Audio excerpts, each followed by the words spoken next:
Hello and welcome to the Sports Corner Watch Along. It is another night of Bundesliga action and we are kicking off our Friday night with FC Augsburg versus Borussia Mönchengladbach in the Bundesliga. And you know what that means, it's Gladbach on the screen, which means it's KL with the watch along. We are back after we watched Gladbach fall to a disappointing defeat last week against Leverkusen, but we'll ignore that because it's a new week and it's a new round of fixtures, and it is FC Augsburg taking on Gladbach. It kicks off at about 7:30, so if you are in the chat, put your comments down below and everything like that. It'll be good to see you all during this game, and hopefully we get a good one as we look at the two teams with 5 minutes to go before kick off. We'll start with the home team tonight, which is FC bloody Augsburg, if I could find them on the thing, but I think actually I'm going to start with the away team. We'll start with Gladbach. Gladbach start with Jan Sommer in goal. It is Oscar Wendt at left back who comes in for this game. Nico Elvedi and Matthias Ginter as the usual centre back partnership for Gladbach, and Stefan Leiner at right back. A midfield three of Florian Neuhaus, Jonas Hoffmann, Lars Stindl. And then a forward three of Marcus Thuram, Alassane Plea and Valentin Lazar-P, as it's written there by Josh. I think he meant Lazaro. It's completely okay. And then on the bench you've got Herman Zakaria, Wolf, Bayer, Traore, Sippel, Janska, Mbolo and Rocco Ritz on the bench. As for the home team, we have got Rafael Gikiewicz in goal. A back four of Framberger. Gumi Louis is what I call him, but I think it goes by a different name, but I'm going to be pronouncing it Gumi Louis for tonight. Felix Udikai and Robert Gumny at right back. They are matching up with Gladbach because their midfield three is Rani Khedira, Tobias Strubbel and Laszlo Benez. And then the attacking three is Marco Richter on the left, Andre Hahn leading the attack with Daniel Caligiuri, the right back / right wing over the last few recent years, experienced midfielder on the right. And for Augsburg bench, it is Marek Suchi, Florian Niederlechner, Michael Grigorich, Eduardo Vargas, a guy I fell in love with on an FM save recently, Noran Sorensen Bazi, Carlos Gruezo, Reece Oxford and Thomas Kubek, the goalkeeper. So two teams that have a very interesting lineup, both matching each other up, both going with the 4-2-3-1, as I'll get to your comments and talk about the team. We've got Jordan, Newcastle v Aston Villa in the Premier League at 8 PM. That's not the game I'm doing tonight, unfortunately, but that should be a good one. Aston Villa, Ollie Watkins needs to start performing for my fantasy team, is what I'm telling you. He's been a little bit slacking recently and he's been missing the target, so hopefully he can come back today. And by the way, wearing the hat just to lock down hair, lads. Can't handle it. Russ Vernon says, evening all, how are you doing tonight? It's nice to see you, Russ, as always. I'm doing well.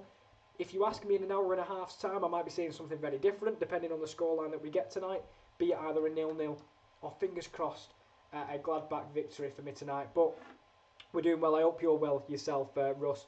Tubbs puts, good morning, lads. Where are you from, Tubbs? It's 7 in the night where I'm from. But good morning to you. And Kyle puts, hey Kieran and all, everyone in chat. How are you? It's lovely to see you as always, Kyle. Nice to have you here. You're always the most helpful assistant during half-time, spamming links to the website, but we'll get there eventually. And I'll be rooting for a Gladbach win tonight, going for a 3-0. Well, my lord, do we need it after the way we've been playing recently, but we'll have to see, because Augsburg, having a difficult season, they're down towards the bottom of the league. They're not the same team they were when Florian Niederlechner was scoring tons of goals last season. Obviously, you can't even get in the starting 11 this year with Andre Hahn taking the number 9 position this week. And it'll be interesting to see, because two teams really that are crying out for a victory. But yeah, let us know your predictions in the chat. Carl's gone with a 3-0 to Gladbach, which I'm praying does come to fruition. But we'll have to see, because we've seen with Marco Rose's side recently that it's not all been easy for Gladbach. And of course, they've got to have their preparations for their midweek trip to face Man City, which will be being held in a neutral venue somewhere, because they need a Champions League miracle, and a win tonight could do their confidence a world of good, because it has been literally shot over the last couple of weeks. But in Gladbach's perspective, they'll be a little bit more confident than over the last recent weeks. Sorry, just opening a bottle there. As Nico Elvedi and Tobias Sippel signed new contracts. Sippel only good enough for the bench because Jan Sommer is the designated number one. But Nico Elvedi, to have him locked down now till 2024 is a good start to the week for Gladbach fans, and especially me, because I'm a big fan of Nico Elvedi, the Swiss centre-half. I remember when me and Rowan did the Dortmund watch-along and he got 2 goals from centre-half, which, to get a double from centre-half, I was quite impressed, and I just think he's a very good defender, and he's, I think the sporting director was saying the other day that he's one of the most underrated centre-halves in the Bundesliga, which I think it's a fair point from the sporting director, but we'll have to see if they can stay strong tonight, as it does look like a 4-2-3-1 from either side, as we went through the lineups earlier. But Tubbs said, it's 3:30 AM here, woke early for this shite, this better be a good game or I'm going to be pissed. Well, I remember telling the lads, I think we decided that I wanted to do this yesterday, and it was fair to say KD wasn't convinced that Augsburg were going to be a barrel of laughs to watch, but sometimes Tubbs, it's them surprise games that come out of nowhere and give you a 3-3 or a 3-0, I'll be more than happy with. But obviously during the week we've had some Champions League and Europa League ties, which I think Josh was saying that, you know, we might as well not turn up next week. So hopefully we can get a bit of a competitive game here, which I am expecting, because Augsburg, if we looked at the league positioning, kind of towards that bottom half of the table, down near Werder, Hertha, Mainz, Cologne, there's a long-range strike from Lars Stindl, which just went over the top of the crossbar there. But a nice early sighter from the Gladbach captain, who's been their best player this season, but his long-range effort wasn't really troubling Gikovich at all. But Tubbs, I'm with you. I hope it's a good game. And to be fair, looking at the lineups, both teams are going for it. I'd say especially Gladbach, because you look at that kind of 5 in midfield. There's not an out-and-out ball winner or an out-and-out defensive midfielder. Christoph Kremer misses this trip, of course, due to injury. Whereas Zakaria is on the bench. He's one of them that brings a bit of a tenacity to the midfield. He can go both forward and backwards with the ball. However, he can add a little bit of crunch in the midfield, where you've got Florian Neuhaus, who's a little bit deeper, likes to play with the ball at his feet and pick pockets in defences, and Jonas Hoffmann, who has kind of prevailed alongside, I would say, Stindl this year with the amount of assists he's got. Another one that, when it comes to the defensive side, it's not really his game. He likes to get forward and provide goals, but we'll have to see if it makes him any more imbalanced than usual. And that we're waiting for Alassane Plia and Marcus Thuram of that front four to really provide in these recent weeks. Whereas for Augsburg, we went through their starting 11, and they have got 2 sitting midfielders in Rani Khedira and Tobias Strobel, experienced sitting defensive midfielders who can play, of course, going forward. But for me, they are breaking up the play and then kind of hitting teams with their attackers, as there was a long ball into the box that Felix Udekai did get his head to. Good centre-half, I do like Felix Udekai, but Jan Sommer can claim it quite simply before he rolls it out to Valentin Lazaro, who misses out in the midfield. But yeah, so it's very different. But I tell you what, there's a one-on-one through, and it's Neuhaus, and he slots it, he hits it straight at Gikovich, and that is a golden opportunity for Mönchengladbach 5 minutes into the game. Augsburg just lost possession in midfield, and I think it came from a slip on the ball in midfield, and it threw to Florian Neuhaus, who was one-on-one getting chased back by the captain Gui Louis, and he goes to slot it past Gikovich, but hits it right into the chest of the Polish goalkeeper, who comes out well and spreads himself. But that is the type of attempt that Gladbach need to be going in to boost their confidence in this game. But they will go with the resulting corner. And I remember last week the theme was set pieces were awful. I'm happy to report it's continued this week with another awful corner. As Tubbs says, Gladbach 3-1. I am loving the support in the chat, lads. I'm not going to lie to you. Jordan's put advantage Chelsea on Wednesday. Chris Wilder has left Sheffield United, announcing soon by Sheffield United. Kyle, if you're here, get the link ready. If you want to learn more about Chris Wilder and Sheffield United, Josh did a piece this morning about it, which should be on the website right about now, which you can go and check out. And if he's not there, it's the sports-corner.com, and he talked about, obviously, Chris Wilder's announcement to leave Sheffield United, which I don't know, they're having a really bad season, but we saw Norwich stuck with Daniel Farker, and they managed to they look like they're going to get straight back up, and we'll see what's next for Chris Wilder, because he did a bloody wonderful job with Sheffield United as Linen tries to reach an overlap on the right hand side, but he slides for the ball and it ends up going out for a goal kick. It was a good attempt by the right back, but nothing comes of it. And Tubb says, I do like Marco Richter, he could be dangerous at times. Yeah, I've got to admit, he's one of them for me, Richter. He's not the most consistent player. You'll get, the guy's got talent, don't get me wrong, on the right hand side. Still, I think we're yet to see the best of him. I don't know if you'd agree with me, Tubbs. I feel like he's not kind of peaked yet, but I'm sure that will come in times. And Tubbs does say Gikovich with an incredible save, and it was a very good save. He's an experienced goalkeeper, got out to the feet of Newhouse quickly, and didn't really give Newhouse any opportunity to get the ball past him. And Tubbs says, I used to rate Gikovich when he was at Union Berlin last season, and then he announced he was leaving mid-season and eventually ended up in Augsburg. Well, I think, to be fair to Union Berlin, yes, they miss him, but they're doing a lot better with what they've got at the moment, and that's not to do with Gikovich. I think, to be fair, Union Berlin's defensive structure is what's got them where they is, and I think even if you take Gikovich out, they're still defensively a very good team, and they are up near the European places and surprising a lot of people. And I remember talking about it the other day with Hertha, who there'll be a watch-along coming tomorrow for Dortmund versus Hertha Berlin, which hopefully I'll be on because I'm excited to watch that game, and how that side of that side of Berlin, with just pure heart and pure defensive structure, really is outdoing the Hertha side, which was massive investment, bought a crap ton of attackers, Cunha, Piatek, Luka Bacchio, Redan.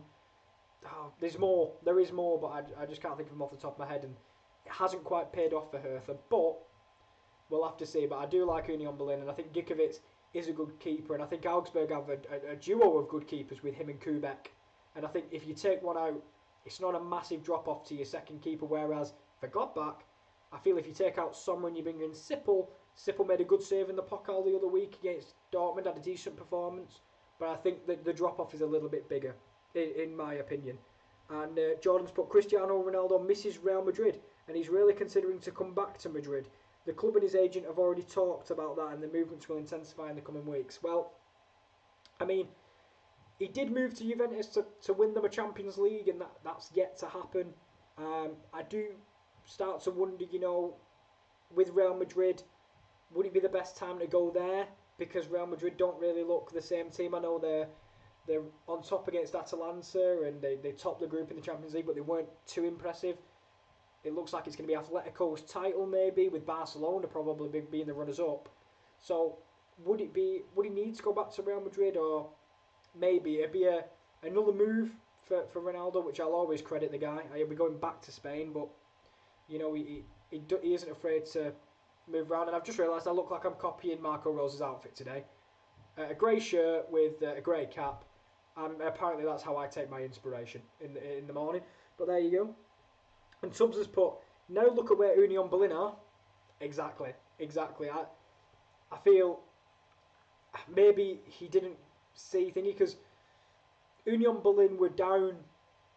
They were safe last year. They were never really in trouble of going down, but they were lower, mid-table down in the Bundesliga. Now this year they're looking up. Everything's looking up for them. And I mean, if they could get Europe, that is one of the most incredible stories of this Bundesliga season, to go alongside the likes of Eintracht Frankfurt and stuff like that. I think it's even more remarkable from Union Berlin, who don't spend a lot of money, just have a regimented coach and a regimented group of players that know their role and do an unbelievable job structurally, which is it's exactly what you want from your football team. And rather than spending a crap ton of money, but everyone's playing for themselves, it's one of them. Union are one of the best teams in the Bundesliga, is what I'd say.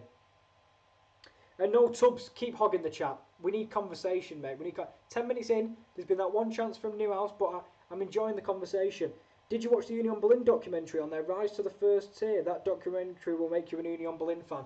Well, ironically, Tubbs, I hate Union Berlin because last year basically I had them to go down and then they didn't go down and basically then I had an agenda against them because my prophecy wasn't fulfilled. But I tell you what, Lazaro's free on the right hand side. It was laid on by Newhouse and his ball into the box was poor, but Udica had a little bit more time than he would have recognised and he's headed it behind for a corner. And it's another set piece for Gladbach, which hopefully they can make one of these pay because it's been 2 weeks without it. We'll have to see. As I just get a drink there. It'll be Jonas Hoffmann to take it, the man who leads Gladbach in assists this season. But this is important. This opening 10 minutes has been pretty much all Gladbach, but they get to really put pay to it. And Hoffmann's delivery, it's right to the back post, and it's off the head of Elvedi, and further backwards than where the corner came from, really. And nothing again comes of the set piece from Gladbach, and maybe that's going to be the way that they get back onto some form, because ever since the Leipzig game, they've not really looked... Well, actually, I'm going to take that back. It was the Cologne game that was really the one where they weren't at their greatest, and then since then, picked up a point against Wolfsburg, lost to Mainz, lost to Leipzig, drawing with Augsburg at the moment, and still not managed to... And Man City, there was a loss to them in the middle as well, but even so, Augsburg, they had a difficult result last week. I'm pretty sure they lost to Hertha Berlin, fellow relegation rivals. So Thuram is squaring up. Oh, and he goes for the near post. And he's one of them where he's leaning back and it's going over the bar as Caligiuri was dispossessed in the midfield. And then Plia laid it off to his French compatriot, who, squared up the centre-half really well. I think it was Gui Louis covering. And Marcus Thuram, a few step-overs, lashed it towards the near post. And kind of a poor effort in the end as it goes over the bar. But Jordan's put, Manchester United and Chelsea have begun talks with Mino Raiola over signing AC Milan goalkeeper Donnarumma. I can't imagine United are in talks with Donnarumma due to David De Gea and Dean Henderson being arguably one of the best 1-2 punches, and if you go below that you've got Romero. I believe he was one of the world's best number 2s. He's definitely the world's best number 3, I can guarantee that. And then if you go even further, you've got Lee Grant. So I don't think they need Gianluigi Donnarumma anytime soon. But for Chelsea, again, another interesting one when they just signed Edward Mendy. I know it's a clean slate under Thomas Tuchel, I remember him saying that. So Kepa still might have a chance at rekindling his career, but I very much doubt it. So it's still interesting though with Edward Mendy whether he stays at Chelsea. I think he will, and I think Donnarumma, if he's going anywhere, I feel it'll be somewhere different. But Oscar Wendt had a really nice opportunity there. He got in behind the fullback on the right hand side, who I think is Gumny tonight, and it was a volley that he drilled across the box, but there was just no one anywhere near it. It might be Framberger playing right back, actually. I'm just going to have a look at the lineup, so I can't remember who was on the right and who was on the left for Augsburg tonight, because usually when I see Gumny, it's Framberger on the right. My apologies. Gumny is lining up as a left back for FC Augsburg tonight, and it'll be interesting to see, because Oscar Wendt obviously coming in for Remy Bensebaini, who I think just misses out completely, and now it's a golden opportunity, and it's just past the post. It was offside anyway. That's why I didn't give it as much as it deserved, as Alassane Pléa was in the midfield and he kneed it over the top of the defence to Lars Stindl, who took a lovely half volley past the post. But I've got to admit, I thought it was offside, so I didn't really react. It was a good attempt in the end, but yeah, the flag was up and it wouldn't have counted. But a really nice effort, and it's another one for Gladbach. A really good start, but they haven't put the ball in the back of the net. As Tubb says, watch it, I've forgot the title, I'll try look for it. Yeah, definitely, because I know, I think more as we've progressed, like football documentaries, and the Amazon Prime, I think, is what really is like kicked off everyone's love affair with the foot, and Netflix doing Sunderland Till I Die, and Tottenham's Amazon Prime, and Juventus are going to have an Amazon Prime, I think, at one point, and Man City's All or Nothing.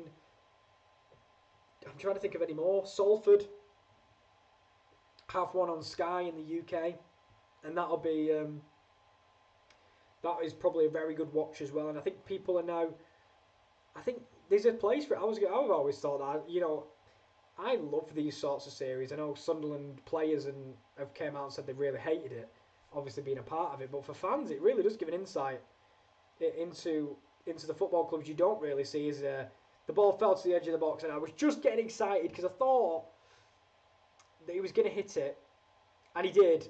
It just wasn't as good as I hoped it was going to be. It was a half volley from about 30 yards, which if it had gone in, I'm not sure what I'd have done, but it would have been a hell of a hit from the Augsburg man. But unfortunately, it was how you'd expect a 30-yard half volley to go if I struck it, basically. So imagine that to yourselves. I might be very talented, but you know, as Liner comes on the right hand side and his ball into the box, will be headed away by Udikar. We're 15 minutes in, and it's been a lot of Gladbach. Augsburg have had fleeting opportunities, but Gladbach just need a little bit more clinical edge in the final third, which they've lacked, especially today. And they did, remember, against Leverkusen in that game. Talking so much, I don't know how Josh does it. Makes me absolutely, makes me so thirsty. It's unbelievable. But we have some comments from Jordan. Matty Cash back on the Aston Villa bench, and what a great signing while we're there. Matty Cash has been for Aston Villa. I think, you know, we were talking about, I think we've got a piece on the website about Fulham's recruitment. It'd be interesting to look at Villa's recruitment with the way they went with Ollie Watkins and the likes, and Matty Cash, and players experienced as Liner nicks the ball back on the right hand side, and his slide attempt goes for a corner off Marco Richter. And it'll be another set piece for Gladbach as Richter was going to shield the ball away and let it go out of play, and Liner hassles for it. I talked about it last week, the importance of Liner to this team. I think he really does make Gladbach a much more well-balanced team when he's playing. And for that just there, I think he really does hassle as Hoffman whips the ball in. It's again towards the centre of the box, and I tell you what, Ginter got his head to it, but it was cleared off the line. I would say actually cleared off the 6-yard box by the Augsburg defender, and they've took a quick free kick, which the referee will not allow, as I think the ball was rolling and they'll have to go back. And Tubb says, I think the title is We Are Union, which would make complete sense, to be honest with you. But no, I wonder, is that available in the UK, or was that on like, I was going to say, is that on YouTube? Is it on like, because I've never even heard of it, and I like watching sort of football documentaries and stuff like that, so it'd be interesting to see where you can access it, or if it's just, maybe it was a German only thing. But I would like to see it, because I know there's one on a YouTube documentary on like Leicester's rise to winning the title. As Thuram skips past one, he's got a man free on the right. Lazaro, he's 1-on-1. Gikovich is across, and what a tackle by Felix Udikai, who came along, and I tell you what, it was 3-on-1 for Gladbach, and Thuram freed up Lazaro on the right hand side, and he goes to slot it past Gikovich, and Felix Udikai comes across with an unbelievable sliding challenge, and the deflection from Felix Udikai goes out for a corner for Gladbach. And luckily for Augsburg, Gladbach haven't done much from corners, but we'll see if they can change that now. What a tackle though by Felix Udikai as Hoffman stands over the corner. And this one is a little bit of a kind of a low drive into the box, and again it's cleared immediately. And I'll be honest, I feel like I should stop reporting corners, as there will be a free kick, as I've got to admit it was a challenge by Richter in the midfield as he was climbing for a header. He's all over the back of Lars Stindl and just kind of flies over the top of the man, and not surprised that's been given. But Felix Udikai with an incredible piece of defending. I saw some last night when I was watching Mulder. But Felix Udikai's integral block there, because it was 3-on-1, and the recovery speed from the German centre-back was quite incredible. As the free kick did come in, and it's come to nothing, but the ball's recycled, and it's going to be whipped, I think, back in again. And it's over the top, and it's just out the path of Liner, the right back, who, again, was finding himself in a really good position, but Hoffman's ball was inch perfect over the two defenders' heads, but just a little bit too pacey for the right back of Gladbach, and 20 minutes in, no goals, but it hasn't been the worst start to this game. I think Augsburg are yet to really get a foothold in the match. They haven't. They just need to get some possession, and they just need to start building their attacks, because they've rarely had a touch of the ball within the opening 20 minutes of this game. It's been all Gladbach, but defensively they've stayed solid. I mean, a heroic tackle by Felix Udikai and some good goalkeeping by Gikiewicz as well has led them to keeping it 0-0 really, because it could be 2 for Mönchengladbach, as Jordan's put Newcastle could be in the relegation zone by Sunday afternoon. Yeah, of course. I think Josh was talking about it yesterday on the Europa League stream about how we all believe Fulham are going to stay up, or they deserve to stay up. Some people think Newcastle might take their spot, and if results don't go their way, they've got to do their own thing tonight, of course. But for me, I want Burnley to go down. I just whenever Burnley are on telly, I just don't tend to watch. So I'm hoping. But no, whoever goes down, I mean, Steve Bruce, I think, will definitely get the sack if Newcastle were to be relegated from the Premier League. And I think you'd see a lot of players like Callum. Well, I know Callum Wilson doesn't want to get relegated again. I remember he came out in an interview and said that. But St Maximin, you're not going to keep hold of St Maximin if you're playing if you're playing Luton away.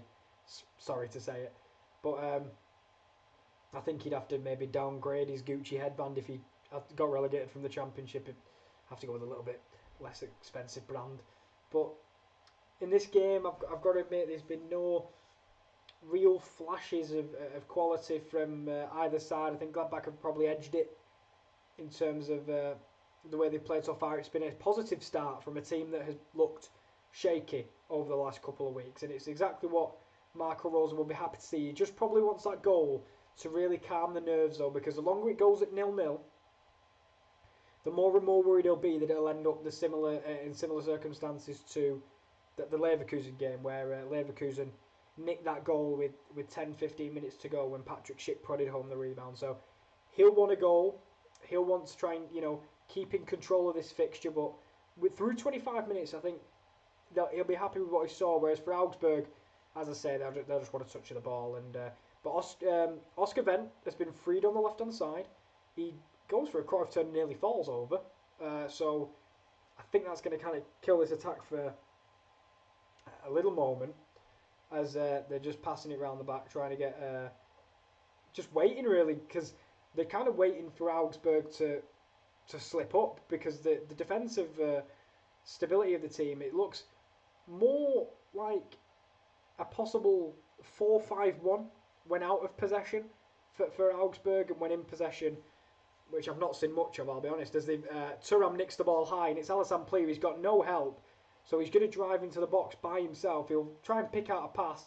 It's a diving header clearance, but Neuhaus through, it's all in and around the edge of the box for Gladbach at the moment, and that final ball is just lacking in that situation from Florian Neuhaus. But as I say, if you're Augsburg, you just want to have a 5-10 minute spell of just taking the sting out of this fixture and try and calm the nerves before half time. But you've still got plenty of time. We're reaching the midway point of the half, and sorry, I will get to some of your comments. As Jordan's put kick-off at Blackburn v Brentford, big Championship fixture tonight. Brentford, of course, I think they were my favourites to go up last year, beating the playoff final. Then became my favourites this year, and they may not go up. I think Norwich are doing a fantastic job. It'll probably be them going up as champions, and we'll have to see how the rest of the league pans out. But to begin with, Brentford might have to settle for playoffs again. As Tubbs has put, it's a BT Sport documentary in 2 parts. Come on, it won't be cheap, especially after Chelsea trying to up Callum Hudson-Odoi's price when Bayern wanted him. Payback time.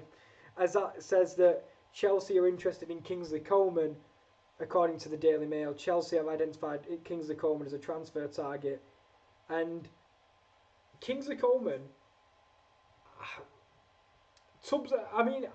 with Kingsley Coman, he gets injured a little bit too much for my liking. He's a talented player, don't get me wrong. I just think he's a little bit injury prone, sorry. But also, I don't know about his productivity or his final ball all the time.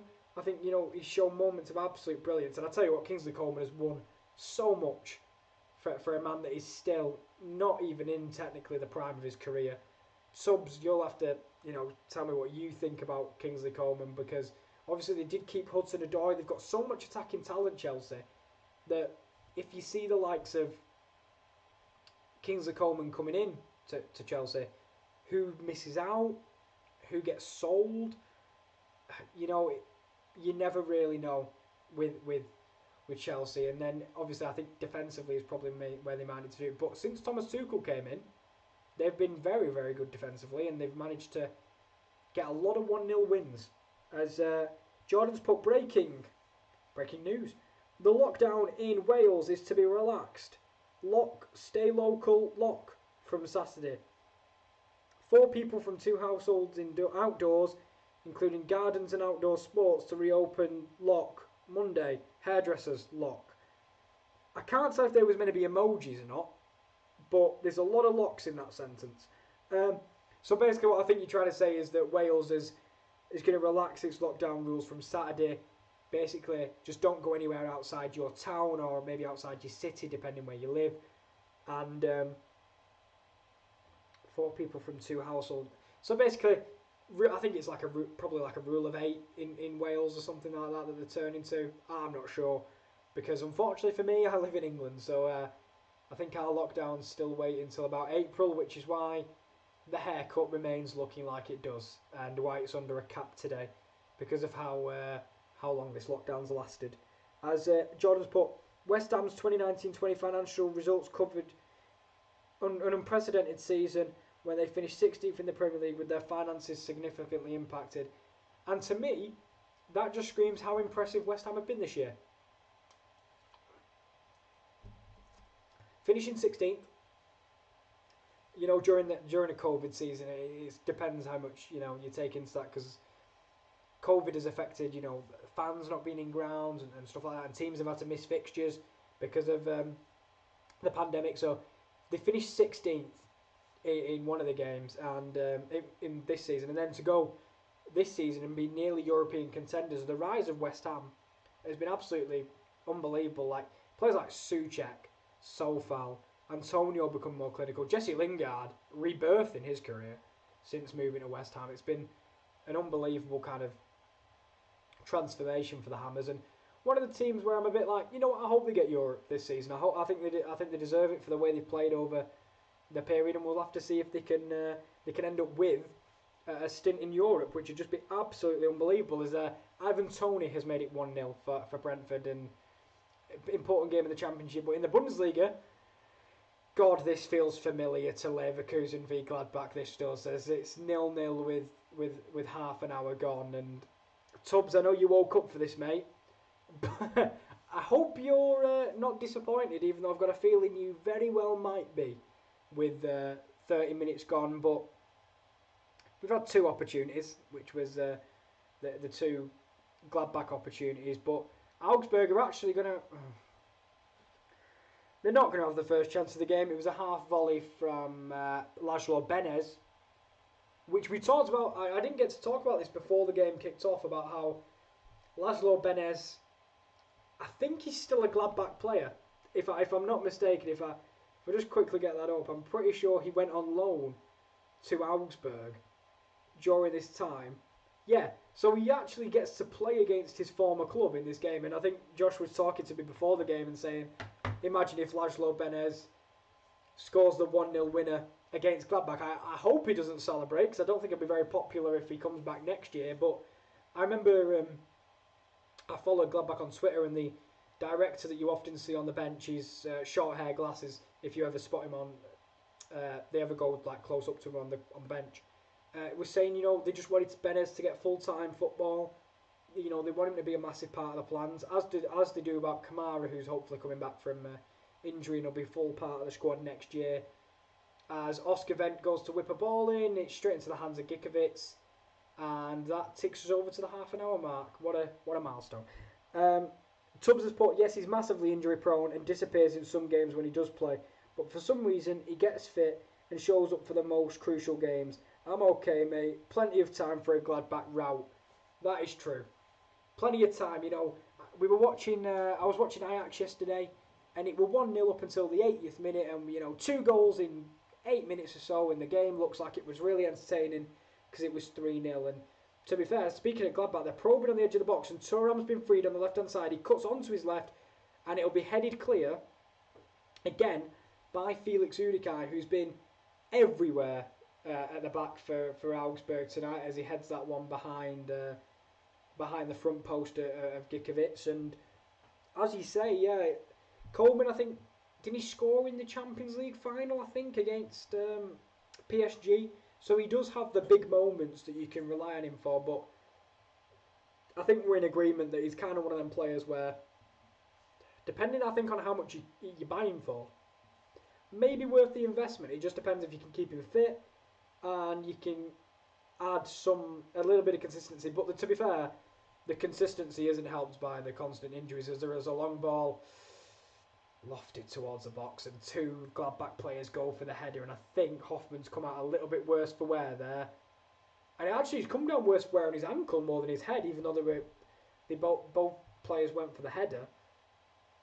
Hoffman looks in a severe amount of pain. He is holding round his calf and like an Achilles area.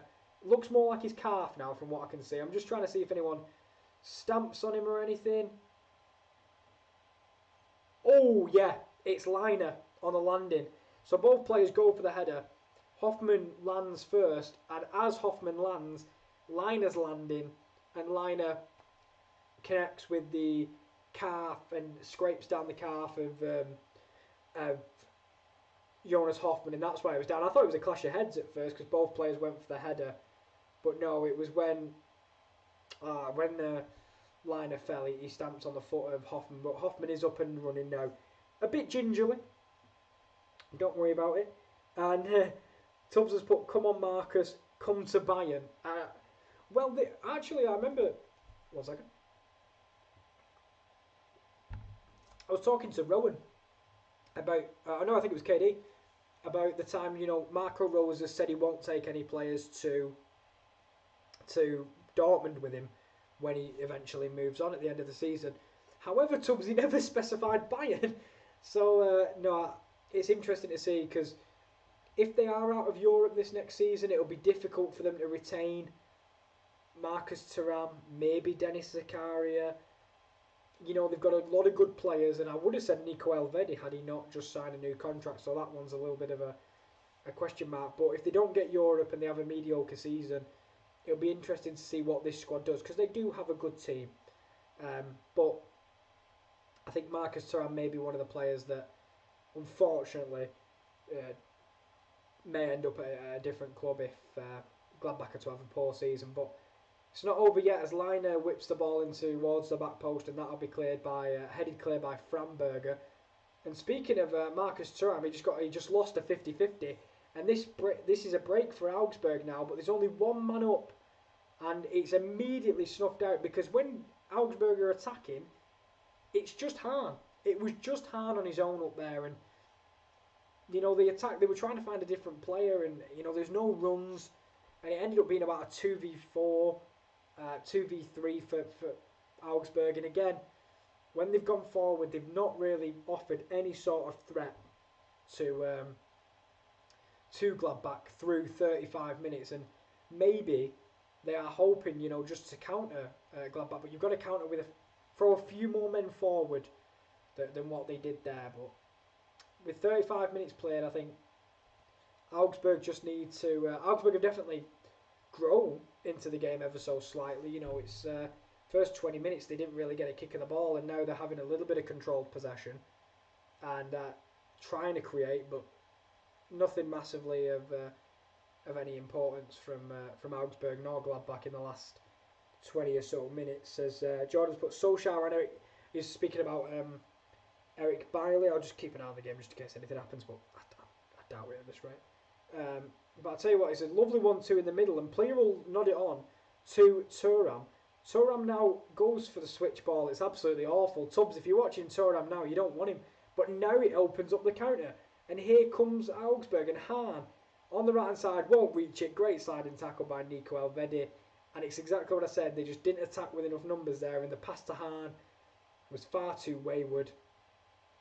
And was eventually snuffed out by Nico Elvedi with a really nice sliding tackle. And I'll go back to the Eric Bailly thing, sorry. On Eric Bailly's future, sorry. Yeah, we've started talking to Eric and Eric's representatives. Eric is keeping fit for longer, and you can see his performance as well. I've been very happy. So maybe that means a new contract for Eric Bailly at Manchester United.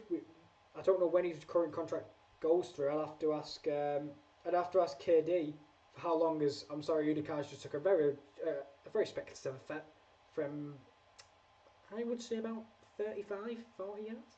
Maybe even maybe a little bit closer, but it's gone way over the bar and absolutely nothing came of it. But back to Eric Bailly, yeah, it'd be interesting to see if Eric Bailly does get a new contract at Man United, because I think when I think Gary Neville said that Lindelof is Maguire's problem, biggest problem, and Maguire is Lindelof's. So maybe if they can get thinking about Udikaj on an overlapping run from centre back, he's got to square it into the middle and hard. Great bit of defending from Nico Elvedi. What a way to prove you're worth your new contract, man. And now it's a counter, and Marcus Thuram is free. On the left-hand side, he's driving. He's got Plier in support. He drags it onto his right. Tricks it inside out, and it's prodded behind. Penalty? What? Oh, my God. I thought it was prodded behind. It was by a corner, but I think there might be a challenge, and it's going back to... Or is it a goal kick? It could be a goal kick, actually. I'm so confused. Marcus Thuram does a few step-overs. And it does... Oh, it's the wayward leg of Framberger, which, causes Thuram to go down, and it is a penalty for Mönchengladbach. It was prodded behind by a recovering defender, but Framberger, who was the man originally squaring up Marcus Thuram, had a wayward leg and caused Thuram to slip as he took the penalty, and this is a massive chance for Gladbach. And we're just looking at the replay. Marcus Thuram squares up Framberger. He cuts inside onto his right. Framberger has a trailing leg. Richter eventually prods it behind for a corner, but Framberger's trailing leg is the one that trips up Thuram. And Stindl has a chance to put Gladbach ahead. He takes the penalty. He's missed it. Wide left. That is an awful penalty. That's horrific. Oh my God. That is awful. Stindl stepped up for the penalty. And he's hit it so far wide, it's unreal. It's not even close to the post. And Captain Stindl has sent his penalty flying to the left. And Gladbach, with a golden opportunity to take the lead in this game, Stindl's missed a penalty. And that sums up Gladbach's second half of the season and recent weeks. In a couple of moments, they were fortunate enough to get the penalty, and Stindl has completely missed it. I don't believe it, but we'll see how they go. I cannot believe it. What an awful penalty. But Thuram, what do you mean? Oh, I've just seen.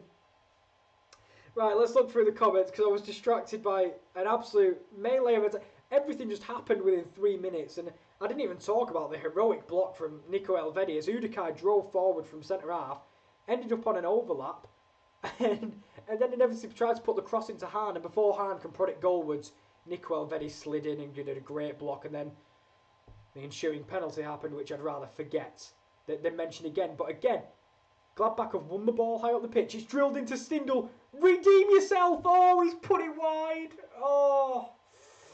Stindl with another opportunity. He lashed it towards the front post and he hits the side netting. And he does not quite redeem himself. It was a beautiful drilled ball in by Jonas Hoffmann. One touch out of his feet from Stindl.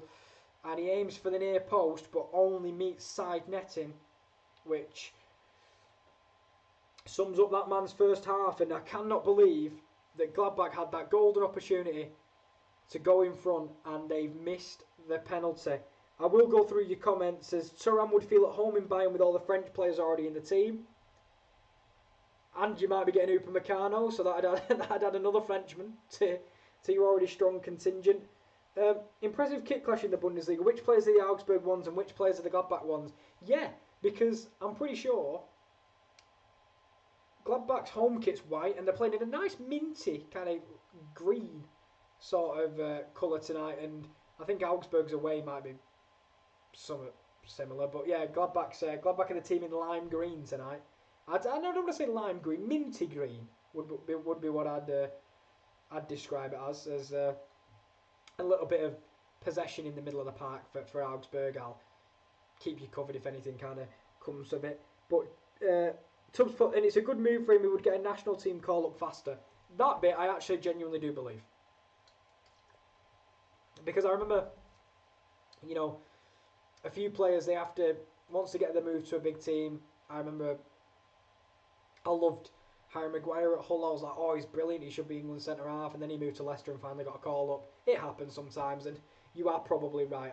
But that French team, to try and get into that French team at the moment is unbelievably hard, because it's a terrible back pass, Lazaro, and Gikovits is out at the feet of Lazaro, and that was just a terrible back pass. It was out of nothing from Felix Udikai, who's been incredible tonight, and he goes to pass it back to Gikovits so nonchalant. And Lazaro almost prods in, and instead he prods it into the feet of Gikovits, who has made some crucial saves tonight. And sorry, I'll just get back to the chat now. I love Thuram's work rate. He fits well in behind. Yeah, Thuram is a very good player, and he earned the penalty, of course. And you said you demanded an apology. What for? I love Marcus Thuram. It's just, you know, he's not had as good a season this season. That's all I'm saying, Tubbs. And centre-back desperation and Glazers 100 million. I think you're talking about Harry Maguire there. I'm not sure, but maybe. Or you might be talking about someone else. I'm not sure, Jordan. You'll have to let me know. As Tubbs put, oh my God, Stindl, you dumb fudge. That was my reaction. It was just, oh my God. Absolutely horrific penalty from a man who's been Gladbach's most potent goal threat this season, and in that situation just didn't look like he'd scored a goal all season. It was absolutely awful from Lars Stindl, as there was a long ball to Thuram, but I think in the end he was offside as he tried to nod it on. And Jordan has put, Martin Odegaard has been appointed as the new captain of Norway. Who was the last captain of Norway? I think it should be El Abdellaoui, personally. If I had to pick someone to be captain of Norway, that'd just be my choice. No bias at all. As Augsburg having their first real attack, and there was a few dodgy ricochets there, but Augsburg eventually was snuffed out. But I thought then with a few dodgy ricochets that Augsburg were kind of going to get their first chance of the game with 2 minutes left of the half. But Jordan has then put Newcastle v Aston Villa is underway.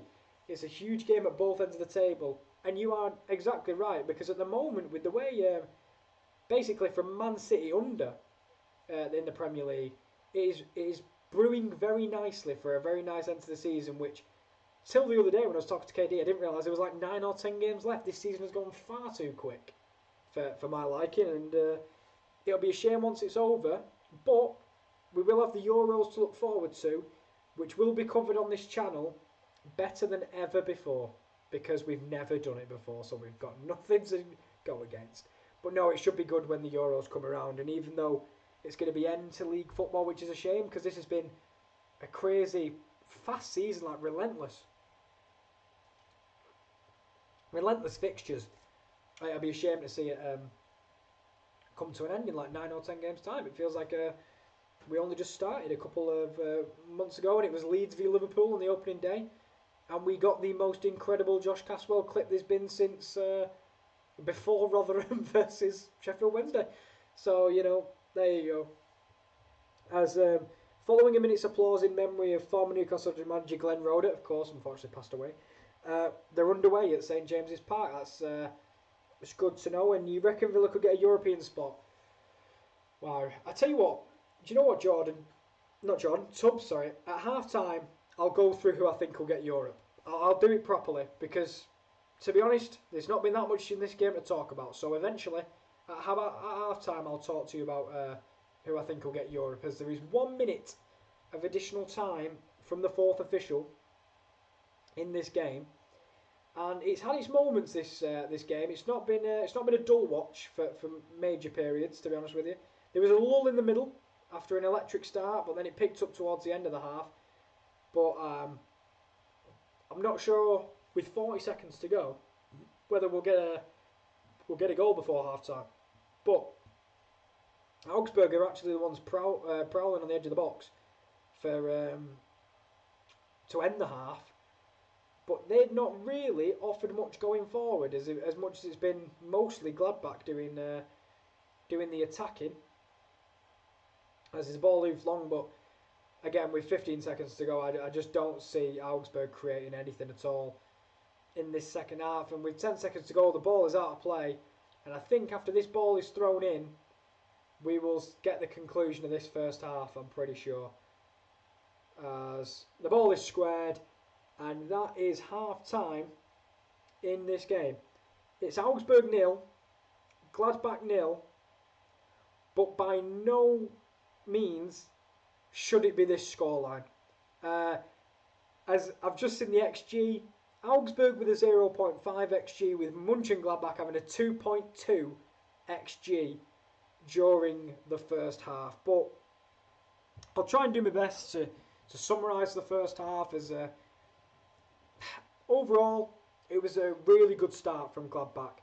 They've lacked a real clinical finish in the final third and when they're in and around the box. There's been a few where the final pass has just been a little bit off, but they've had moments in the game. We had Newhouse early on, Lazaro nearly prodding home, but for me, that penalty could be so crucial at the end of this game, at the end of this season, wherever Gladbach find themselves. They'll look back on this game specifically, I feel, if it comes back to bite them, because that penalty was absolutely horrific. As Stindl has been so good this season for Gladbach, and he's put away some crucial penalties for them. And I remember, I think he took one against Leipzig, and Peter Galaxy got his hand to it, and it was almost saved. I can't remember if it was Stindl, but I think it was. And then in this game, it's not even close to the left-hand side post. Now that's what I think he'll be most disappointed at as a professional footballer. People always say, how easy is it to score a penalty?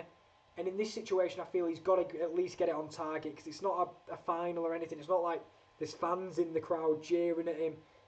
It's just an empty stadium, and he just managed to slot it really far on the left-hand side. And Gladbach will be ruining that opportunity. Whereas for Augsburg, they've not really offered much, really. The best chances have probably come from Felix Udikar driving forward from centre-half. The front three haven't really looked dangerous at all. Hahn, I mean, I'd like to see if he's had a touch in the opposition box, because I don't think he has. But they did have some heroic defending from Gladbach and Augsburg that has kept this game at 0-0. Overall, I think it's not really been deserved 0-0. I think Gladbach deserved to be in charge of the game and in the lead, but that's probably the way I'd summarise that first half. As I look to the chat, Subs has put Brucey Ball will get a result, 1-1 draw. Could be. I think Villa are too good though. I like Villa, but they're a bit inconsistent.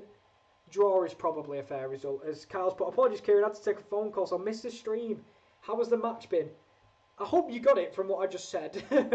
It's been pretty much all Gladbach, but they just can't put the ball in the back of the net, and we had an awful penalty, Kyle.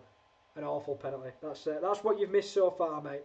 As Jordan's put, Thomas Tuchel has revealed he's worried about Tammy Abraham's nagging ankle injury after the Chelsea forward suffered a fresh setback in training. But one thing that Thomas Tuchel will be happy about was the emergence of Kai Havertz the other night, who had a very impressive performance. But obviously we hope Tammy Abraham's not completely out of action for too long anyway. As Daz has put, evening Kieran, how are you? Evening Daz, it's nice to see you. How are you? I hope you're alright, pal. It's been a decent first half. It lulled in the middle. There was a big gap in the middle where I just waffled for a long time, which is kind of what these watch-alongs become when it's 0-0. But then it picked up towards the end of the half, and a golden opportunity for Gladbach to take the lead. Tubbs, the entertainment just lasted around 5 minutes in this game. Tubbs, you're wrong. It's about 10. I'm giving it 10. That first couple of minutes when Newhouse had that chance, it's not 5. I'm going to give it 10 of entertainment. The bit in the middle, though, we can completely forget existed. And as people are saying hello to Daz, it's nice to see the loyalists. As always, you know, Kyle, Daz, Tubbs, and Jordan. No Chris tonight. Hopefully he'll pop in at some point, or maybe he just doesn't like me, which is fair enough. Jordan's put breaking dreadful news for Lewis Cook. I saw this the other day. Ruptured Achilles. Or was it ruptured cruciate ligament, I think, or one of the two. Yeah, ruptured cruciate ligament in his knee. And he's out for several months. Yeah, Lewis Cook has been absolutely honestly dogged down with injuries over his career, and that's the second one that he'll have had on his knee. And when you damage your ligaments and your cruciate ligaments, it's the same with your Achilles. You rarely come back the same player. But if you do, full credit to the guy. As people are just talking to each other in the chat, it's good. And Kieran, do you think Southgate knows he's 23 for the Euros? No. No, I don't think I know the 23 for the Euros. I think there's a few positions up for grabs. I think that midfield is a really, really difficult position. Let me know what you guys think in the chat. But Mason Mount, incredible form. Jack Grealish, unbelievable. Marcus Maddison, unbelievable. Jordan Henderson was so crucial to Liverpool last year. Harry Winks, as we said the other day, probably sneak in there for no reason. You know, Eric Dyer will get taken as a centre-back or midfielder. So it's really difficult to find the right 23 for the Euros. And especially when we've got 5 good right-backs, Trippier, Wan-Bissaka, Reece James, Trent. We'll end up playing 5 at the back. It just inevitably is going to happen with 2 sitting midfielders. And we'll eke out a 0-0 draw v Moldova and make it through to the last 16. Something along them lines. And Tubbs is going to leave and he's going to go get a snack. And it's going to be Kyle's turn to keep me company. Thanks, Kyle. Kyle, you do a great job of keeping everyone company, mate. And Tubbs has done a great job during that first half to kind of keep me entertained when there was that 30-minute spell of nothingness, really, in the middle of that game. I feel like Josh has had more action and he's just at a computer writing. That's how a bit of difficult that first half was to get through. But it's nice to see you, Daz, in the chat, and Kyle. It's nice to have you back. I know you're taking a phone call. It's important stuff, I understand. I did ask you for the link at one point, though, and we'll get to that in a moment, so just have it ready. Jordan's put Pep Guardiola on Fulham. It's my 5th season here in England, and I never saw a team mid to low table with the quality they have. And that is what me and Josh and KD, and we've all come on here, and maybe Rowan has as well, and we've said that Fulham, with the football they play, should not be in the position that they are. And it feels like they went through a really bad patch at the start, looked dead and buried, and while West Brom and Sheffield for me have stayed stagnant throughout the season, Fulham have made progression and I do believe deserve to stay in the Premier League. And that for me is why you stick with your manager, because Scott Parker, with the history Fulham have, could have been gone within... Kyle, you're premature, man. Kyle, right, no, it's fine. It's alright. We might as well go through what is coming up on the channel. Well, that didn't happen. But tomorrow, 8:05 AM, Melbourne Victory versus Adelaide United is the new A-League. Dortmund v Hertha with Kieran L and Josh at 5:30 on the 13th of March. No A-League this morning, but there is one tomorrow. 14th of March, it is Arsenal v Spurs with Kieran D and Josh. Massive game in the Premier League with Gareth Bale back on full form. And then it will be me and Will with Free Agency Frenzy covered on both the website and the YouTube channel as the UCL Sim tournament as well, which hopefully this will stay on for a while. But if you want to join in with the UCL FIFA Sim tournament, oh, hello. If you want to do the UCL FIFA Sim tournament, I'll play that again for you. It is, all you need is just your name. You don't need a console. It's going to, I felt like I had an earthquake there. It was 32 players. You don't need a console or anything like that. You literally just need to put your name down and you can take one of the 32 teams from the Champions League. And we don't know when it's going to be done yet because we're still looking for about 9 or 10 players to come in. There's a cash prize or a little gift card prize for, you know, for taking part. And I'll be honest, if I could sit on my backside and all I had to do was manage from a virtual screen and win a little gift card, I'd do it. So if you want to be in part of that, please put it in the chat and let us know. And now, Kyle, premature, but we'll go again. If you want to keep up with us on these socials, you are here at the YouTube, The Sports Corner. If you are new, please like and subscribe. The Twitter is @the_top corner. but more importantly, the website, which there is new articles going up every single day. I think Josh is getting one up every day. You know, I recently did a piece on the Europa League and Mulder and how they've kind of defied the odds, and we've got pieces on the team of the season of the Premier League. All sorts of European football is covered on that website, thetopcornerpodcast.com. And Kyle put it in the chat earlier, so just scroll up a tiny bit and you'll find it. And it's Instagram, _sportscorner_, and you'll know when we go live. As Kyle, I hope he's grovelling for my apology in the chat. He's put, I'm off my game. Kieran, I'm sorry, I effed it up. Go ahead, kick me out. I deserve it. I can't do anything right. No, Kyle, you know what? Every person makes mistakes. I'm giving it, you know, you deserve to stay.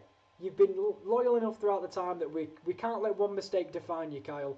You're staying around, but Kyle, legend as always, putting the link in the chat earlier to any of the website you want to watch. Basically, it's got everything on there, from NFL to UFC to European football to pieces about FM, pieces about FIFA, absolutely everything. But as we tick towards the end of the half time, let's look at what both teams can do to kind of change their fate. And we'll look first at the home team. So the substitutes for Augsburg are Marek Suchy, defender. So maybe if they want to shore it up towards the end of the game, they'll bring on the likes of Marek Suchy to kind of steer the ship and maybe earn Augsburg a point, or if they take the lead in the second half. The man that will have to be worried about if you're a Gladbach is Florian Niederlechner, the German forward, who was scoring all the goals for Augsburg, but he is on the bench, and he is one of them where he only needs one chance and he can put him away. So I think we may see the introduction of him in the second half. You've got Michael Gregoritsch, who, again, another player that could come on and cause a lot of problems for Gladbach in the attacking areas. Vargas, the Swiss winger, is on the bench as well, and Sorensen Bazi. Two wingers with a little bit of pace who could cause problems. Maybe Caligiuri drops into right back, or Caligiuri gets subbed off because he's a little bit ageing, is Caligiuri, but Vargas and Bazi offer a little bit of pace. In the midfield, they could bring on Gruezo, who can sit in for either Rani Khedira or Tobias Strobel. And finally, Reece Oxford,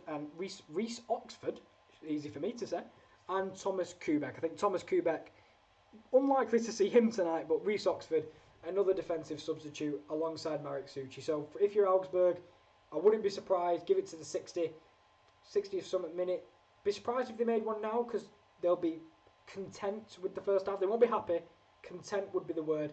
They'll be looking to Niederlechner, Gregoritsch, Vargas, Bazi to make the difference. Whereas for Gladbach, this is their subs bench. A lot of their attacking players are already on the pitch, but Patrick Herrmann, the usual winger on the bench alongside Traore, who's a little bit further down, but them two are the wingers that usually for some reason always come on together. I don't know if it's in the contract that they can't be separated, but they come on together all the time. Midfield substitutes, you've got Zakaria, Wolf, and kind of it really in the midfield. You've got Zakaria and Wolf. Zakaria are a little bit different to what we've got, and if you want to bring on an attacking midfielder, that's where you'd look to Hannes Wolf. Defensively, Tony Janska and Louis Bayer, who are, I doubt we'll see them at any point in this game unless Gladbach do take the lead eventually. And I mean, they should have had the lead in the first half had Lars Stindl not missed that penalty. But so, as I say, most of the attacking options are on the pitch for Gladbach, but their one joker card off the bench is Briel Donald and Bolo, a player who I always believe you never know when he's going to come out and have a really good game. So we'll have to see, because Briel Donald and Bolo is the one that can make all the difference for Gladbach and is kind of the wild card off the bench. And by the way, I did mention Tobias Sippel or Rocco Wrights because I'm pretty sure they're both goalkeepers. So I'd be surprised if we saw one of them, let alone two of them. So we'll have to see. But I'll get through the other comments in the chat as I just turn to my right to see if the second half is coming back yet, and I don't think it is. Any Premier League watch-alongs coming up over the weekend, please, Kieran? I'll tell you what, Daz, just for you, let's watch it again. Or if we can, why won't it let me watch it again? Maybe I've used it too many times. I wanted to put the watch-along advert on for you, Daz, but there we go. Tomorrow it's the A-League, and then you will get a Premier League watch-along, but first you will get a Bundesliga one. It's Dortmund v Hertha. Hertha picking up a massive win last week. Dortmund, massive Champions League victory midweek. Two teams, got to be goals. Then your Premier League is there, Daz. It's Arsenal v Tottenham at 4:25 on Sunday. Massive Northern derby. And then if you talk about the American football version of watch-alongs, that'll be me and Will doing a free agency frenzy. And there it is, the FIFA Sim tournament, cash gift card prize. Just let me know your name, or wait for Will or Josh or something to do a watch along and put your name in there. And then after that you can see your team play in the Champions League, which, if you're like me and you support Hull, taking over a virtual team is the only time you're going to see your team in the Champions League. So, or manage a team that you like in the Champions League. So, just in case you wanted that, it's there for you. As I look through and I see France's defender Raphael Varane is negotiating a new deal with Real Madrid, with Manchester United interested. If Manchester United got Rafa Varane, that is a complete game changer, because for me Raphael Varane is a brilliant defender, but it'll be interesting to see if they get rid of him, because obviously Ramos, I can't believe it, looks like he's leaving. I never thought I'd see the day, to be honest, where Ramos isn't playing for Real Madrid, but looks like he might be out the door, so it makes sense for them to tie down Raphael Varane as the long-term option. With Eder Militao still there, Nacho Fernandez still there, maybe they think they've got enough players in the team to kind of go through smooth sailing transition from Ramos to Raphael Varane. As Carl's put, Shamrock Rovers and Dundalk are playing tonight in the President's Cup. Don't really mind it. Kyle, what is the President's Cup? That sounds fantastic. What is the Right. Ireland don't have a president. There's no way. So what is the President's Cup? Is it like for the American president? Because that would just be absolutely insane. Or is it just your version of like the FA Cup, Super Cup, Community Shield? What is it translated? Because Dundalk's one of the bigger teams, I know that, and so are Shamrock Rovers. What time does that kick off as well? Because surely it'll have kicked off already by now. Because it's 8:30, unless it might have kicked off at 8:30. And Jordan's put a minute's applause for former Newcastle. Yeah, you said earlier before the game that there was a nice minute applause for the sadly passed away Glenn Roeder. And Jono Sebastian puts 0.2 to go. Maybe you're predicting the winner. 0-2 Gladbach. I'll take that if that's what you were predicting in the chat. Kyle predicted 3-0. Tubbs predicted 3-1. There's not been 3 goals. There's been none. So hopefully in this second half we can have a little bit of pick-up of the pace of the game. But now, Kyle, this is the interesting part of this watch-along. The history of Irish football. Officially, it's called the President of Ireland's Cup, but simply known as the President's Cup. First introduced in 2014, it's the equivalent of the Community Shield. Right, thank you very much. There was a sub, by the way. Laszlo Benes was substituted for Eduardo Vargas. Interesting to see what that means for the structure, whether Vargas goes central, or maybe they move Rick to central and Vargas on the wing, which is, from what I'm grasping, Richter's at cam, Vargas is on the left, Caligiuri on the right. I mean, I was surprised that Augsburg made any substitution, but it's quite a good one, because I am happy to see Vargas on the pitch, because I think he's a very talented youngster, as Hahn won't reach the end of that through ball. I'm getting to sound very gruffly, I've just realised. But by the way, thank you, Kyle, because that is an amazing name for a tournament. It's better than the Community Shield, because one, the Community Shield is sponsored by McDonald's, so it's the Mackey's Community Shield, which makes, I don't know if it makes it worse or better, to be honest with you. But this is coming from a country that has, and a team that competed in the Papa John's Trophy. So the President's Cup is a nice name. As Jordan's put, Ryan Fraser has a shot on goal from the edge of the box, but it's straight at Martinez, who holds. And speaking of Emi Martinez, by the way, what a signing he's been in the Premier League. And if you want to know, he may have made it into KD's Premier League team of the season, which is out on the website right now. If you want to go give that a check, while I enjoy this 0-0 draw. That's completely fine. It's understandable.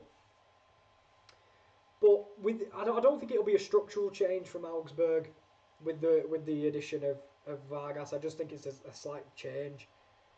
I'll be honest, Benes was very non-existent in that first half. I mean, most of Augsburg attacking players were. The only person I remember seeing was Richter, but Richter was more just fouling people, so that was the only way he got into it. Hahn rarely got involved in the game, but interesting to see Augsburg look to their bench after 45 minutes. So clearly they weren't content with that first half, which, to be fair, understandable in terms of they didn't have many attacks, but they were still 0-0 in the game. But when you don't offer anything going forward, you question how long you can keep on to just defending, as Marcus Thuram tries to take the long route to get across into the box and it's deflected. But I do understand why Augsburg had made that change. As Jordan's put, United are frustrated with Edinson Cavani's fitness, but the man is 30 odd. Like he's a bit of an old guy, so it's one of them where you kind of have to take the fitness situation, because Cavani made a much stronger impact than I was expecting him to this year. And with the fitness situation, unfortunately, there's a lot of strikers at Man United injured at the moment. We saw Martial go down. Rashford, for me, he always seems injured. I remember saying to KD, I just feel like Rashford always hobbles during a game at some point. But I tell you what, Augsburg pick up a second ball, and this is their first flurry forward, and it'll result in a throw-in. So it'll be interesting to see how that change alters Augsburg's attack at all, because in the first half I didn't really see much of it. So it'll be interesting to see if it alters it at all. Really, I'm not sure it will. I think the structure's very similar. So I'd be surprised if they altered the game. But Udekai is bringing the ball out from the back, and Udekai ironically was the biggest threat Augsburg possessed in that first half with his driving runs from centre back, and then his ball into the box that almost found the feet of Hahn if it wasn't for Elvedi's great sliding tackle to get the block in. But now, I was just about to say we had a ball on the right hand side, but again, it is a yard or two in front of Valentin Lazaro, and absolutely nothing comes of it. They're showing a close up of the bench, and there is Mbolo and Traore, and there was Herman there as well. So they have been sent out to warm up rather early, really, considering we're only 4 minutes in to the second half. So maybe Marco Rosa is considering shuffling his pack in the next 10 minutes or so. But the players out on the pitch have a chance here, as Alassane Plea played a really lovely Ronaldo chop pass through the lines of the defence, but I think Stindl would have been offside. And yeah, the offside flag finally goes up 30 seconds later or something like that, and I'll never forget. That rule annoys me the most.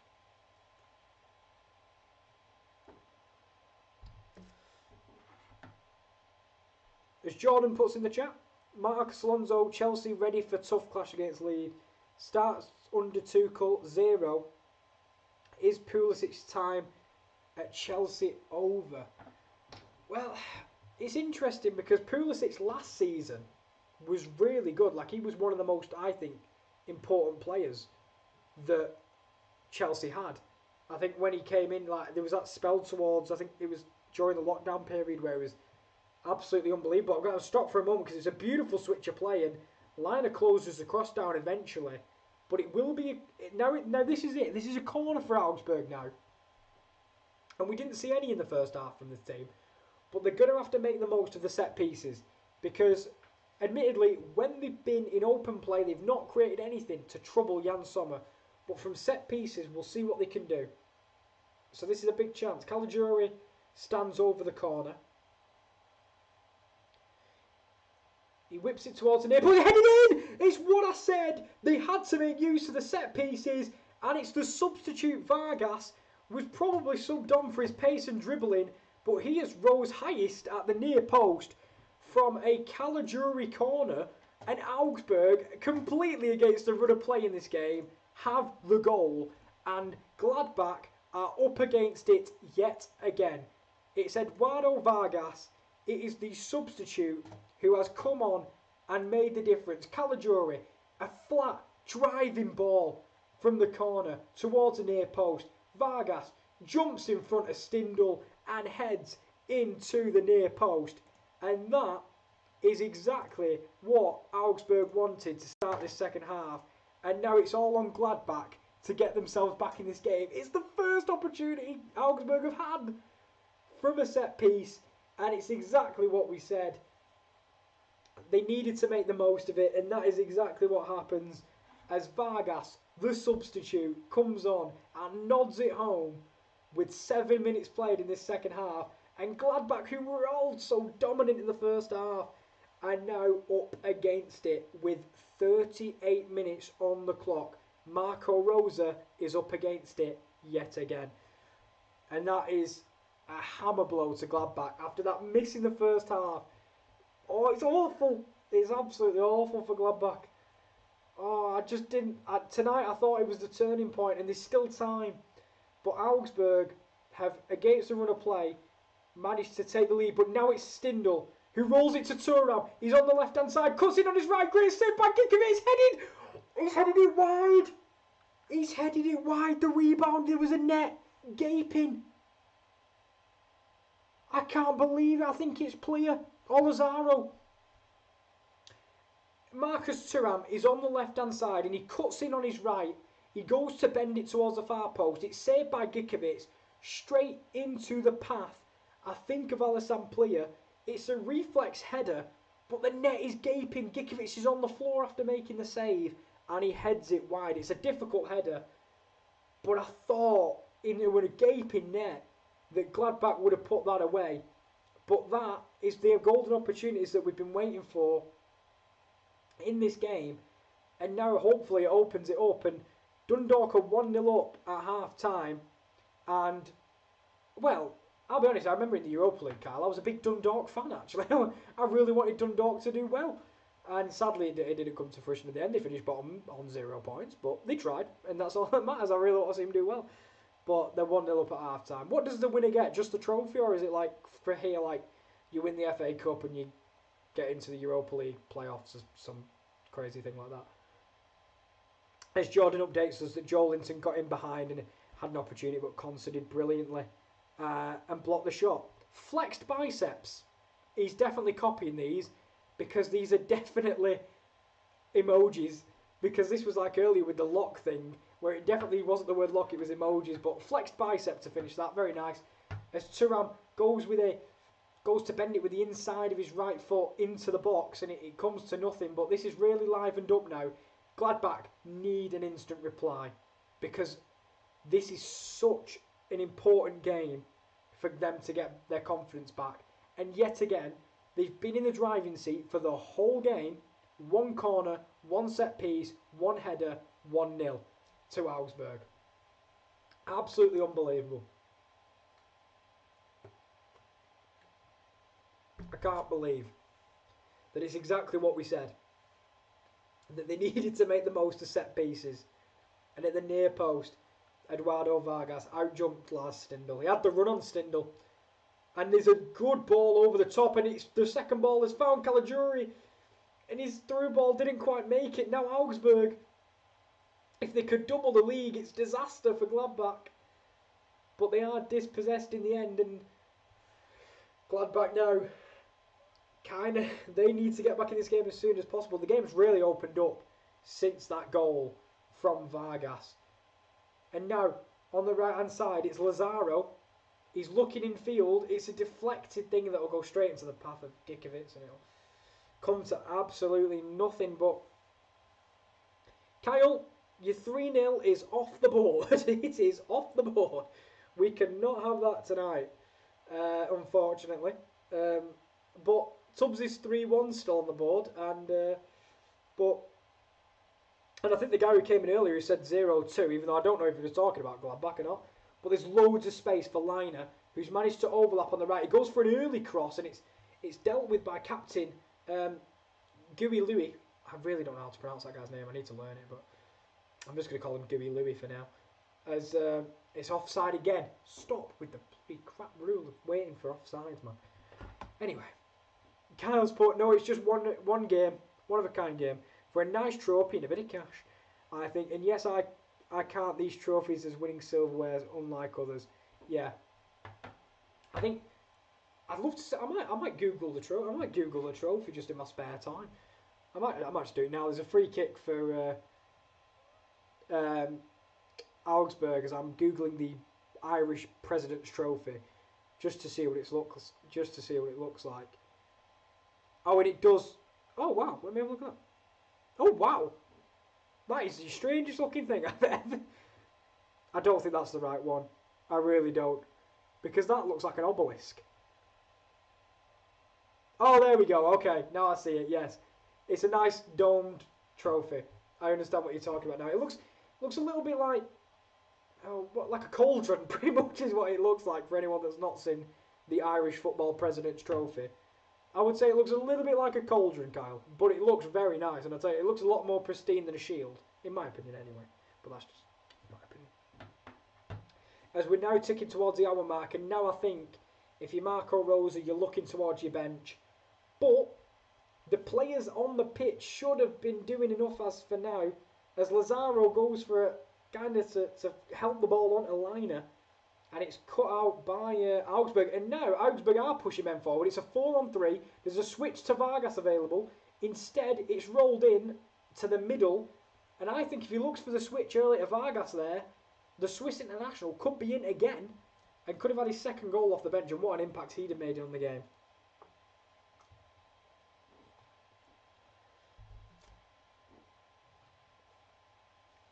Gladbach just trying to play out from the back at the moment. They're kind of building their way through the thirds, and it's some nice triangles play from Gladbach, but nothing dangerous as Liner's cross gets deflected, and now it's a corner of their own from Gladbach. I don't know why I'm getting up and getting prepped, because with the history of Gladbach's corners, nothing's come of it. They've gone short, and apparently that's not allowed.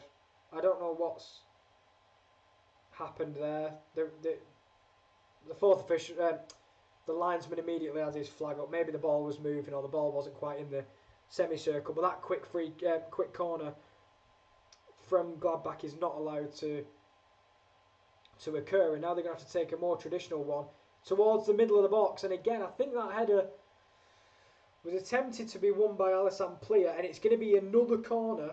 As Ginter looks to have taken a hell of a whack to the face, he might be bleeding actually, but nothing comes of the corner again. I think it actually does get deflected from the head of Framberger, and it'll be round 2 for Gladbach from that corner. As nothing came, but I think Ginter just got a stray hand or stray head to the face. Hoffman low corner, Liner can't flick it on. Hoffman gets a chance from the recycle ball. It's headed towards the top corner from Marcus Thuram, and that just past the far post, and it was a decent header, not as close as it looked on camera, but Gladbach have immediately got the ball back, and it's Lazaro who's on to Liner. Liner's whipped ball goes very, very long and lofted and out for a throw-in on the other side, and that's unfortunate. As Jordan's put this great news, raising hands. Fran Kirby has extended her contract with the Blues. She plays for Chelsea women, if I'm not mistaken, does Fran Kirby, very talented footballer, and I think she's having a really good season as well in the WSL. And I remember watching the Women's World Cup. I don't remember seeing much of Fran Kirby, but I remember seeing a few players like Vivian Miedemar. She's unbelievable if you watch women's football. As Liner is got to switch onto the right side, and he's been the one that's trying to look to put the ball into the box the most this evening, and his crosses for the most part have been deflected. There hasn't been one that's caused too much danger in the wide areas for Gladbach. And as we just pass the hour mark, it'll be interesting to see how Gladbach go around changing the tempo with this game, as they're going to try and drive out from the back, and it's Marcus Thuram who eventually receives it from the centre half, and Oscar Wendt, the left back, ball into the box. It's a driven ball, as Thuram though picks up a loose ball. It's a lovely bit of skill to get around him, but he couldn't quite get around Huey Louis in time, and it's a really good effort, and it's a lovely bit of skill, speaking of that, from I think it's Richter on the other side. I tell you what, everyone's bringing out the showboat in this last couple of minutes. Some really nice fancy flicks to get around their men, but unfortunately none of them have really paid off to the extent of causing any trouble. But Thuram is freed on the left-hand side after a nice ball from midfield, and he's an awful pass to the edge of the box.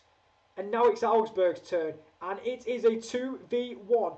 If he can find Hahn, it's Richter. It's an awful touch, and again, Augsburg have to find their partners, because it was a 2-on-1 in the end there for Augsburg, and he just couldn't find Hahn with his final ball, and it was a dodgy touch, and Gladbach managed to sort it out. But now Gladbach come forward. Thuram strikes from range. What a save by Gikiewicz. Unbelievable save from the Polish goalkeeper. Thuram just lined one up from outside the area, bends it into the far corner, and Gikiewicz gets there with a strong palm to put it out for a corner. And Tubbs has put, oh shit, what happened? Well, Augsburg scored, but I'll tell you after this corner is it's lofted towards the back post. It's an absolutely terrible corner. Newhouse is there though to retrieve it at the far post, and now it's Stindl on the edge of the box.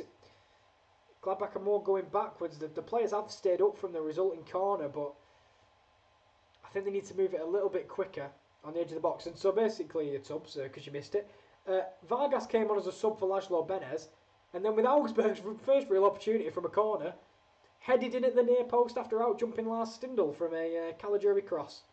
And now it's all to do for Gladbach. So yeah, Vargas, the super sub, making all the difference in this game as Augsburg take the lead. So that's what happens when you go get a snack. I feel like this has happened before, Tubbs, when you said you were going to the fridge and then you missed a goal, because this always seems to happen. And Kyle's put, not sure how accurate, but I read somewhere that John Harston and Roy Keane would be a good pick for the Celtic job. Well, I'm just seeing Alassane Player take a strike from range. It's absolutely awful. Well, Kyle. Down the wrong hole, sorry boys. From what I've seen about the Celtic job, the favourites is the man they've got in charge at the moment. Roy Keane's an interesting one, because I don't know how Roy Keane would do as a manager. I think people have always said he's been a manager before. It'd be interesting to see how, because you've seen him on punditry, my lord. Imagine him in a dressing room. But from what I'm grasping, if I'm Celtic, for me, Eddie Howe's the one I'd go for. I don't know if he'd go to Celtic, but definitely for me, it's Eddie Howe that I'd be going for. But I don't know. I know Roy Keane's been in management before, but and yeah, John Hartson. Yeah, I know what you're talking about. As Jordan puts, your at Barclays Footy Player of the Month crown. Congratulations at Lucy Bronze, clapping hands. Lucy Bronze, another one that really shone at the Women's World Cup. As Augsburg come forward and Vargas takes it off his teammate, Caligiuri has it on the right hand side, cuts it back, it's a strike at the near post that is lashed over from Marco Richter again. Tubbs, your boy Richter's not having a good game here. And go on Marcus, show KL how it's done. You came to me, Tubbs, and he gave the ball away on the edge of the box. Showing me how it's done. Show me how to give the ball away. He's having a decent night, Marcus Thuram. But oh no, and he did have that strike there with a great save from Gikiewicz. If Thuram scores, Tubbs, I'm crediting you, because you've been on Marcus Thuram's hype train all night long. And I have too, to be fair. I think he's a key man to getting them back into this. But speaking of getting back into it, Elvedi's giving the ball away on the edge of the box. It's a lovely 1-2 with Strobel. A lofted ball to Vargas, who goes to volley it from the lofted pass and ends up falling over his own feet. Not as good as his near post header, it's fair to say. As Cal's put, Shamrock Rovers equalised 2 minutes into the second half. Are you watching that game alongside this one, Kyle, or are you just watching nothing? Are you just watching me? I'd appreciate if it was just me, to be honest. As Strobel, that will be his last impact on the half with that lofted pass. As Reece Oxford, West Ham fans will know Reece Oxford, obviously.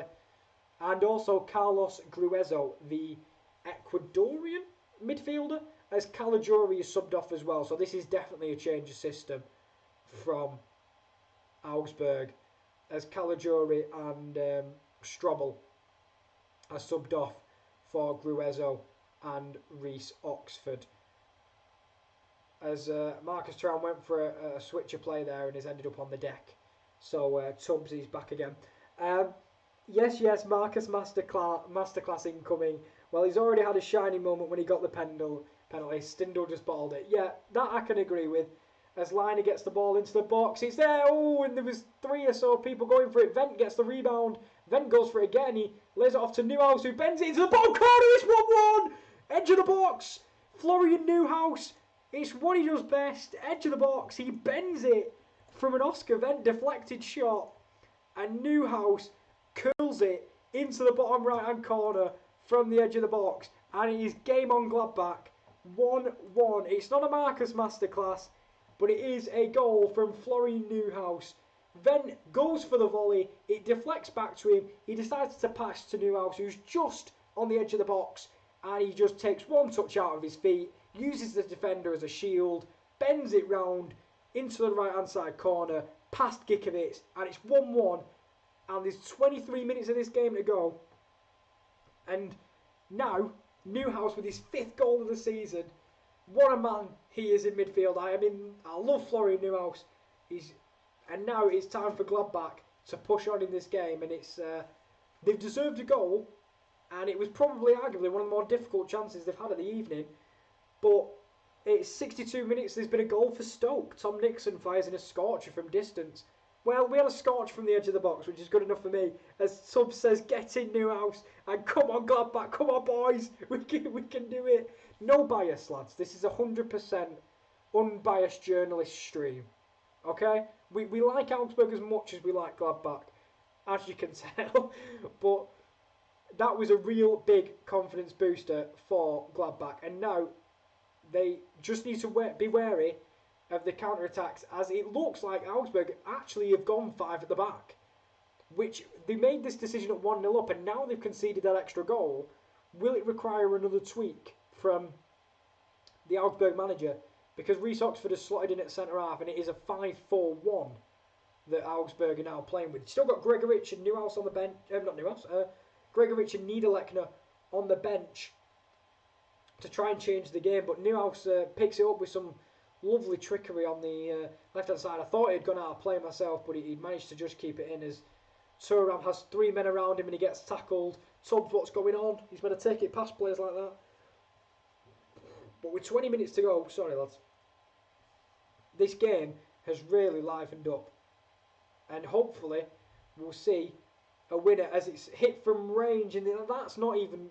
It's one of them where it needs to come down, and that one is still flying from Jonas Hoffmann. But just to look back at Florian Newhouse's goal, he basically passes it into the bottom right-hand corner with the way he curves it, and it's just an absolutely beautiful finish from such a talented midfielder. And Tom says, hope you don't mind me correcting, Kate, it's pronounced Neuhaus. Sorry, really? Florian Neuhaus. That makes sense. I mean, I'm still going to call him Newhouse. Tubbs, I've been calling their centre-half Gooey Louie, so I don't think my pronunciations are completely on point today, to be honest with you, mate. But as Tubbs puts, unbiased, yeah, completely unbiased. I don't have any allegiance to either of these teams. I'm just here every week, conveniently, for Gladbach. They're just the games that Josh gives me. What can I say? I'll try and correct it. I'll try and call him Neuhaus. If you could tell me how to pronounce the centre-back, that would help, but I kind of like the way I say it, to be honest with you. And now it's Marcus Thuram on the left-hand side, who lofts it over the top. Alessandro Player, it's a bouncing ball. It's over Gikiewicz! And it's saved, I think. And I think it'll be a corner. And it will. It was a lofted ball over the top from Thuram. He just chipped it over the head of Oxford. And it was a bouncing ball for Player. And he went to hit it towards goal and actually deflected off Reece Oxford in the end, who managed to get the recovery and put it out for a corner. As he'll be Hoffmann that stands over it. And it's a really crap corner, but it could get second ball. Neuhaus! Oh! It was a second ball after the cross came in, and it was bouncing. And on the half volley, Neuhaus goes to side foot it into the near post, and Gikiewicz gets down well, really well. Neuhaus is taking this game by the scruff of the neck for Gladbach, and he almost made it 2-0, but Gikiewicz down well at his near post, gets a strong palm, and it's out for another corner. Hoffmann whips it in, middle of the box, header! Not close. I'll be honest with you, lads. I overreacted. Not close at all. But Ginter got to the header from the corner and he almost went in. Yashgarg says increase your volume. Not properly audible. Is anyone else having this problem, boys? Can anyone not hear me? Let me know in the chat if you can't hear me properly. I thought I was doing all right, mate. How can you not hear me? I'm bloody screaming over here. As Yash Greg says, not proper audio. I might have to mute myself and just check the stream for a minute. The audio's fine. Thanks, KD, mate. I don't know what Yash Garge is saying, but apparently maybe it might be your audio, mate. Might need a new pair of headphones, new pair of AirPods or something. That might help you out. Let's have a look. And right, we've got the pronunciation of centre back Gooey Louis, which is, by the way, Tubbs, I'm not changing it. Let's have a look. As the ball's whipped out on the right hand side to the line, I'm just going to wait just in case anything comes of this. Nothing does. Right, the Dutch CB, we think it's pronounced Goovy. Get out. Goovy Leyu. Okay, Goovy Louis. Thank you. Bertrand Traore can't continue and he's replaced by Anwar El Ghazi. That's a bit of a shame. It's not that quiet. How high is your volume? Maybe turn it up. I've mine nearly maxed. I mean, I apologise, Kyle, if yours is nearly maxed, because the way I've been talking tonight, it's only really down a bit, honestly. And audio is fine. Volume is on low a bit, to be honest. All right, there we go. No worries. And there's a throw out here by Gikovits, and it's Vargas. It's a 2v2. He's driving through the middle. It's a through ball. It's Richter. He's one-on-one. He's gone a little bit wide. Hash strikes it across the goal, and it's missed. That's his biggest chance of the night for Richter. With his left foot, he strikes it across goal, but it's past the far post and past Jan Sommer as well. Thank you, KD, for telling me the volume's fine. I don't know. Turn it up a bit. I'm not sure. I'm not a technician. That was good, mate. Spot on. It sounded it when I said it. It also feels like I'm learning to talk again. With the way I feel like I'm back at school, like when they used to do syllable training, Goovy Lou or something like that. But I'll change Neuhaus, but I like Gooey Louis, so he's staying. There's acres of space on the right hand side for Lazaro, but the referee's pulled it back for a free kick in Augsburg's favour, as there is 15 minutes left of this game. And I think it's settled nicely this second half, and it was one of them where the first half was a bit of a slow burner, but it's definitely come to life in the second. But no worries, mate, because the volume goes up significantly after a goal. Are you saying that that we celebrate goals a little bit too loud on this? I don't know what you mean. Clearly, when Josh reacts completely quiet to goals on these streams, as there's a ball whipped across the box and it's in the feet, it's in! It's 2-1 Augsburg, it's Richter, it's come out of nowhere, and Augsburg take a 2-1 lead, and it came from a second ball. As the ball was drilled into the box, it was drilled to the feet of Hahn, whose touch got away from him, and then Richter lashed home after Hahn's dodgy touch in the box, and that has come out of absolutely nothing, and Augsburg are back in the lead. Can you believe it? Because I can't. I was literally watching the game and it didn't seem like there was much danger. The ball is whipped in from the left-hand side. Hahn takes a questionable touch. Neuhaus tackles Hahn, but only into the pass of Richter, who just takes a reflex shot and just lashes it into the net. It's too fast for Jan Sommer, and it is 2-1 to Augsburg. And for all of Gladbach's hard work to get back into the game, Augsburg have doubled their lead with 15 minutes to go. I did not see this coming. I'll be honest to you. I cannot believe it. As Jordan's put, strong hand from Dubravka to deny Trezeguet at the near post. I like Trezeguet, actually. Speaking of Villa for a minute, I really like Trezeguet. And KD's talking to Jordan in the chat. And Tom's put, okay, KL apology incoming. Genuinely, I'm sorry. I'm sorry.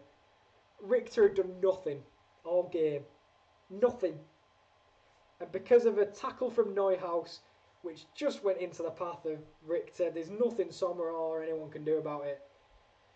It's an unfortunate goal, but it's a goal that Augsburg will well and truly take in this game.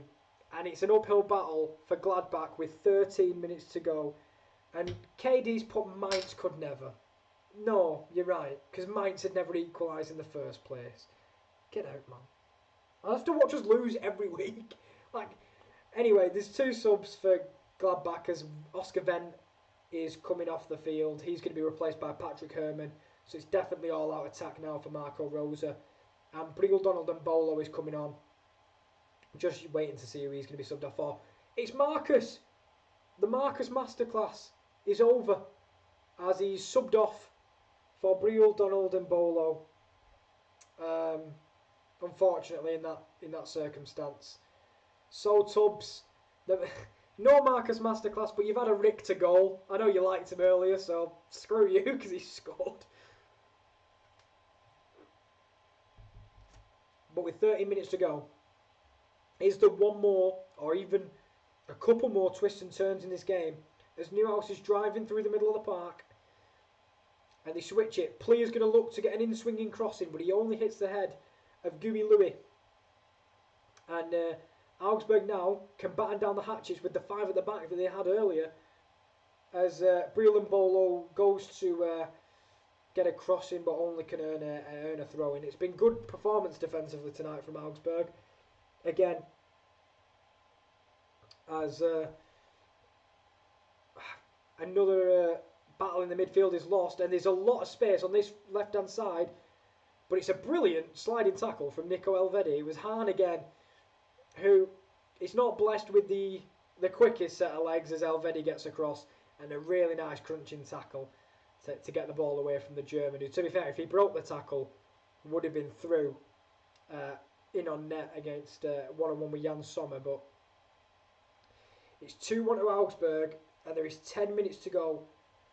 Most substitutes have been made by both sides. There's still maybe Hannes Wolf for Gladbach and Gregoritsch and Niederlechner for Augsburg, but urgency is definitely what Gladbach need in this moment right now.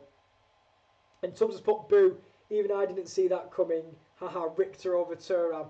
Great ball into the box though. Stindl lays it off for Herrmann. Herrmann's cross was on the half volley. The deflection looked like it were going in. Possible own goal, but Gikovits gets down well. And Gikovits, to credit to him, has had a really good night tonight in the Augsburg goal, as Herrmann's cross deflected off Udikai into the hands of Gikovits. And yeah, who'd have thought after tonight's game, out of the people we talked about, Tubbs, Richter would be the man making the headlines and not Marcus Thuram. I didn't see it myself, but with 10 minutes to go, it might not be Marcus, but I don't know who I'm expecting. But someone needs to make a big step up for Gladbach now, because they are being cut adrift from the European places, and it looks to me like it might be impossible as Liner misses out to Vargas. And one more goal for Augsburg for me kills it. Lovely 1-2 with Vargas, and then it's felt to Richter again. He does a Maradona turn, doesn't get round Herrmann, and Richter's gone down. Richter's gone down after Liner cleared. I think Liner cleared the ball, and maybe the toe of Liner connected with Richter, who's down in the box. But a lovely bit of skill, trying the roulette, but it didn't quite come off for Richter there. Kyle, are you worried for Gladbach against Man City, Kyle? I mean, to be fair, Kyle, I guess it depends what you mean. In terms of am I worried that it becomes embarrassing? Yeah. Am I worried at losing the tie? No. Because I think the tie is well and truly lost already. So probably, yeah. No. I'm not worried about Gladbach against Man City. At this point, mate, we need beyond a miracle. I don't know. I'm gonna have to Kyle, I know you're from Ireland. I need some 4-leaf clover shit on Wednesday. I swear to God. But no, I'm not worried about us going out because, believe it or not, I've lost all hope. I'll come in on Wednesday and be optimistic, but once the first goal goes in, you'll have no optimism from me. Davy says, do you think Gladbach can still get a draw? The optimism's back. Yes, I do. I think they can still get a point from this one, but I don't think a point's enough from a game like this. I think they have to have picked up a win tonight, and it's not enough, Davy, in my opinion, for Gladbach. I think they really did need a victory tonight to set their course to maybe challenging for Europe. But that brings me to KD's comment, which is, am I worried about Gladbach getting drawn into a relegation battle? No. Some of these teams don't have to worry about relegation battles. Some of the teams we support do, like Mainz, but no, I'm not worried about a relegation battle for Gladbach. I tell you what, though, if you come to me in a couple of weeks' time, that might have changed. But I do rate Gikovich. I'm just salty about his Union exit. I think you're right, Tubbs, to be fair. I understand that. It's like, I don't like when players just leave. And it's a great switch, though, and he's in the back post. What are you doing? And it was a great switch by Liner, and it was straight to Plea, who had the ball out of his feet, and his shot was straight at Reece Oxford, and then it went out for a throw-in. And Kyle, if you send me some four-leaf cloves on your way, I'd much appreciate it. And if it does come back, I will start believing in every superstition that the Irish have ever come up with. Because if it happens, I'm not even going to think about it, because it'll be a dream world for me on the weekend. As KD puts, my striker is Adam Shalai. And we rattled you. Mate, you're the one that franchise tagged Adam Shalai, so no one else has to deal with him eventually. So it's a brilliant switch by Lars Stindl, though. And Alassane Plea is on the left-hand side. He's going to cut him on his right. You know what he wants to do. The deflection's at Lazaro's feet. He goes back to Plea. He lures it off for Neuhaus, and that is an awful shot. But the rebound finds Stindl. And it's going to be cleared by Augsburg. And with time's running out for Gladbach, but it all looks a little bit hectic outside the box. And I'm not even answering about Adam Shalai, because my striker hasn't done anything today, if you talk about Alassane Plea, but my Cam missed a penalty, like, extremely far left, if that's anything to boast about. But Mbolo has the chance here, if he can through ball it to Plea. He nods it one more onto Lazaro, tries to bend it, hits the midriff. There's three players down, it looks like the walking wounded, but it's offside. And again, what annoys me about that is that flag should have come 5 minutes before I started ranting about the rest of the game. And Windvow's in, defending Adam Shalai. Adam Shalai is good. That is what we love to see. That's what I mean. Anyone in this club, anyone would take Adam Shalai at their club. And Tubbs has put some big news in the chat. I hope she's not watching, Tubbs, because I'm going to spoil it. He needs that Irish looks. He's going to be proposing to his girlfriend soon. Oh, Tubbs, my friend. That's incredible. If she says yes. I'm going to be upset. Yeah, you know, it's going to be incredible. Hopefully you can get married when people are allowed there. You know, I have to maybe give it a while. But congratulations, Tubbs. But make sure to come back and let us know if she says yes, and then I can say congratulations again to you. But that's brilliant news. Is Kyle, everyone's wanting you for a bit of luck this week, mate. I don't know who made you the resident guy that's going to give anyone some good luck. But there you go, because you told me... I remember you told me 3-3 between Leverkusen and Gladbach, and you told me 3-0 tonight.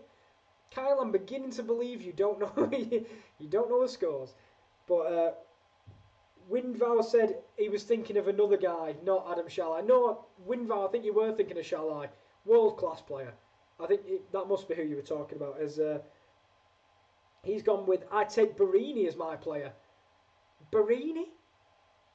I think even Shalai's given Barini a run for his money. Jesus Christ.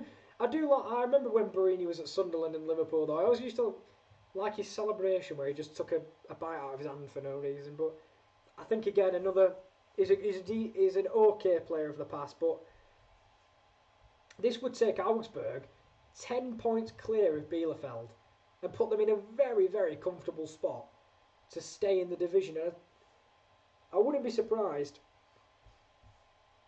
if Augsburg end up mid-table, because after this performance tonight, you know, it's a big win for them. As there's a ball that's bowled on Mbolo, and Mbolo chests it out of his feet, and that is what annoys me about Mbolo. He takes one more extra touch that was not necessary, and it goes out for a goal kick. And Mbolo, Oh, he's just so polarising. Beautiful take on the chest to get around Dewey Louis. And then he takes an extra touch that just wasn't necessary. And he shoves the captain of Augsburg and gets a bit of back chat. But that's about it. And Kyle has put a crap ton of four-leaf gloves in the chat. I'll be honest, I'm glad you don't do it like Jordan does, who speaks emojis. But this could be it. Vargas one-on-one with Sommer. Oh, Gals, he missed. He were offside, don't matter. But he were one-on-one. I wondered how he had acres of space when he was through ball. And he was one-on-one. And he just went to roll it towards the near post. And he somehow missed the near post from Vargas. But it was offside, so... No, it's not an excuse. He should be scoring that. As Tom says, thanks to Kyle for the crap ton of four-leaf clovers. As Stindl manages to break the defensive line, but nothing comes of it. And now we've only got 2 minutes to go in this game, and it's nervous for Gladbach because it's 2-on-1, and Hahn has been played through. Hahn is 1-on-1. All he has to do is slide it past Sommer. He goes to chip it. It's 3-1 to Augsburg. That's game over, and that is Andre Hahn, who has had nothing to do all day. 1-on-1, they were 1-on-1 with Jan Sommer, and he dinks it over the top of the Swiss goalkeeper, and that's game over. And Augsburg are picking up a massive victory in their fight for survival, and Gladbach will fall victim to another defeat. He's onside, and he's just 1-on-1 with Sommer, and he dinks it beautifully over the top of Jan Sommer. I've got to admit, it's a beautiful finish from the German forward. But I cannot believe that Gladbach have collapsed in this final couple of minutes. And it was 2-on-1. It was favourable for Augsburg because Gladbach were pushing them forward. But it looks like another defeat for Marco Rose's side. And that is his 5th goal of the season for Andre Hahn. And it was an absolutely stunning finish. As Stindl's ball into the box is headed clear. And Augsburg are just going to clear their lines at the back. It's not gone all the way out. As Mbolo's on the left-hand side. He's going to try and get the cross in. He does. It's over the head of Newhouse. It's over the crossbar. And...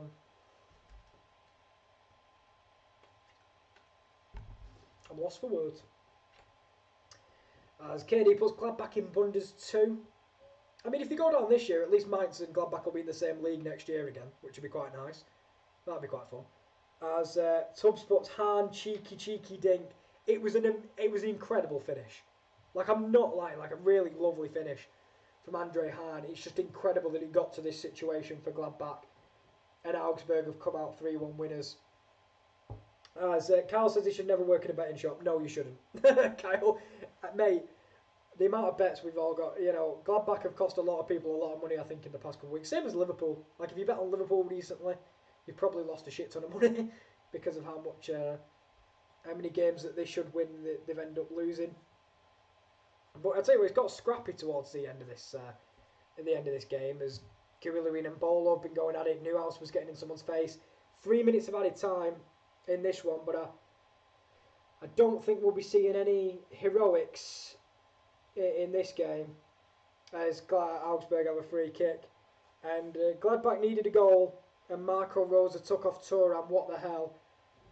I mean, to be honest with you Tubbs, I think he was just looking for fresh legs and looking for some sort of impact off the bench through Herman, through Mbolo. Never threw Hannes Wolf on in the end.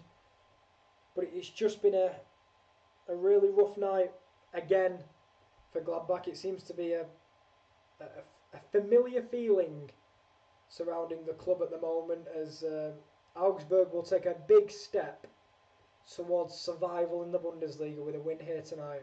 And I'll talk at the end of the game about what he does for the table at the end. But there's 2 subs to be made for Augsburg at the end here. It's going to be Sorenz Embassy and Mikkel Gregoric who come on. And they're meant to be replaced as Andre Hahn, who, credit to the guy, has put in a hell of a shift tonight. and it looks like Richter will be following suit, and the 2 goal scorers that have won the game for Augsburg will be replaced. Richter, a good instinct shot after Newhouse's tackle on Hahn fell into the path of him. A nice instinctive shot. And then Hahn, whose beautiful chip has secured all 3 points for Augsburg's being replaced. And Gregorich and Sorensen Bazi are going to come on for the final 40 seconds of this game, as it looks like Augsburg are just going to keep it in the corner with 30 seconds to go. I think this game is all but over for Gladbachers, and I'll look to the chat in a minute to get some thoughts and opinions. But it's another long ball over the top, which Elvedi will pass back to Jan Sommer. I think it's the rest of this is just, you know, procedure now for Augsburg. The referee should be blowing his whistle at any moment. It's back to Sommer. I'm sure after this clearance, no, the ref is continuing the game. Not sure how much longer for, but we're now 15 seconds over the time, and I'll be honest, ref, just put me out of my misery, please, genuinely. As Ginter and Sorensen Bazi go for a header and tangle up in each other's legs on the fall down, but the refs continuing playing. To be fair, Gladbach are attempting to come forward as Plea tries to go for a switch. It hits Gruezo in the midfield, and the refs one look at his watch, second look at his watch, and the full-time whistle is blown. Gladbach defeated again. Augsburg bounced back from their defeat to fellow strugglers Hertha Berlin last week to pick up the 3-1 victory. The first goal of the half came from Vargas, substitute off the bench, heading home at the near post from a Caligiuri corner. And then, after Stindl should have gave Gladbach the lead in the first half when he missed from 12 yards, putting it extremely wide left. Then it would be a equaliser, really nice equaliser from Florian Neuhaus from the edge of the box, who curved the ball into the far right hand side corner. Before goals from Richter and a cheeky chip from Hahn would cement Gladbach to another defeat. So, just going to look through the chat while KD's bantering me off again. Schalke are on a better form than Gladbach. Great. Winvout, I will do the Burini celebration every time I score on a soccer pitch. Love it. It's a great celebration. But Carl's put, just to warn you, KL, I will be adding the website link in the chat when you say the game is finished. Perfect. We'll talk about it right now. If you want to go and check the website, it is thesports-cod.com. You will find everything you need to know about European football. Unfortunately, there is not a piece on how stinky Gladbach are at the moment. If you want to know the other socials, it is the Sports Corner YouTube channel, _top corner, the sports-corner.com for all your European football, UFC, NBA, NFL, all the things you want on the website. Thank you very much, Kyle, for putting that in the chat. And Instagram, when you want to know when we go live, it is the _sports corner_. And if you are new to the YouTube channel, please like and subscribe.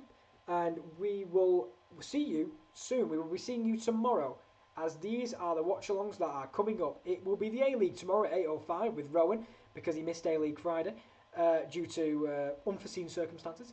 And then it is a Bundesliga watch-along again. It is Dortmund v Hertha Berlin, live reactions with me and Josh for that one. And then it will be Arsenal v Tottenham with Kieran D and Josh. The Premier League watch-along of the weekend is the North London derby. And then we have NFL Free Agency Frenzy with Will and Kieran L. The times to be confirmed, because we were doing both the website and the YouTube at the same time. But if you want to be in the UCL FIFA Sim tournament, which is free to play, and there is a cash and gift card prize for the winner, Sim FIFA tournament, you don't need an Xbox or PlayStation, just pop your name in the chat, 32 players needed, and we will jot your name down if you want to be part of the Champions League UCL Sim tournament. But that'll be it from me, as Gladbach slip to another sorry defeat. Augsburg go 10 points clear out of the relegation playoff spots and make a huge stride towards confirming Bundesliga football next season Marco Rosa slump continues since announcing he was going to Dortmund, but a good game overall, and thanks to everyone in the chat that has been with me. Tubbs, Jordan earlier, Kyle, if I miss anyone, please let me know. Apart from UKD, because you just like bantering me off for Gladbach's poor form. But cheers, Kyle, and all good. Good game, hard luck. It happens every single week, apparently, with me nowadays.